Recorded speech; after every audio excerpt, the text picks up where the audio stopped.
In this video, I'm going to teach you how to create dummy data in ChatGPT. And there's a couple of ways to do this in ChatGPT, and I want to show you three today. Pure one-shot prompt, then we're going to talk about extending data, and then we're going to talk about how to deal with complex data sets, which requires a few more prompts back and forth. So let's get started with our one-shot prompts here. I'm in ChatGPT here. I'm telling ChatGPT, you're an expert in sample data creation. I want you to create a list of sales for fictional US Ford car dealership in Texas, 500 row data set for export. For each row include a make, model, mileage, year, salesperson, and I've given a number of salespeople in brackets here, customer name, cost, price, service cost, and profit. And then a little bit about what I want the numbers to be like. So ensure that there's 100 cars are loss making and 300 only have a slight profit.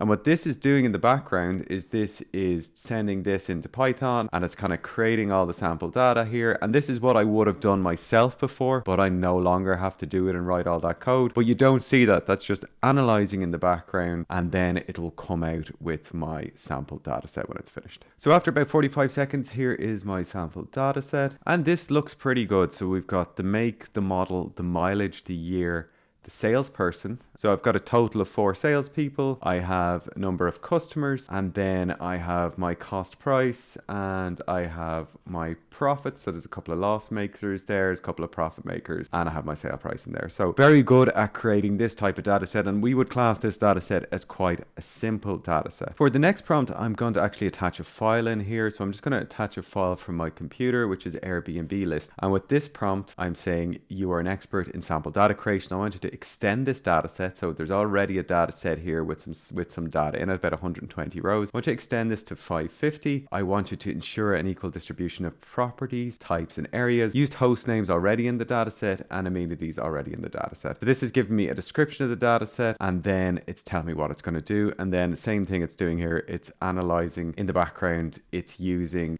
Python to break down the data that's already there, and then it's going to generate synthetic data from that. So this is a really good way to deal with more complex data sets that you don't want to be going back and forth with. If you already have a certain amount of listings, then you can expand that out to more. So now this is giving me my data set in here. So this is my data set in here, and the original 128 rows are the original rows, and I can't really tell a difference between these rows here. So just an example of one of the synthetic rows, it's got a description, it's got a category, it's got the number of rooms, and then it's also got the amenities, and it's gotten the price. So that is data extension. The last thing we want to look at is a more complex prompt. So I'm asking this for specific SAP data that it may not have many examples in the database. So I'm being a lot more specific here. Please create customer ID, customer name, invoice number, due date, aging buckets, being exactly specific of what it needs, and then giving it some distributions, and then telling it how the data should be sorted, and how many invoices per customer, and the invoice values, and the entire data set should contain this number of customers. Then I'm asking it to output 10 sample rows. And the reason I'm doing this is because this will come out with data that's not exactly what I want. And what I can do is with the sample rows, and this will output it into the sample screen, I can go through column by column and fix it, and then ask it to generate the rest of the data. And this come out with a sample here, and I'm going to expand this table out here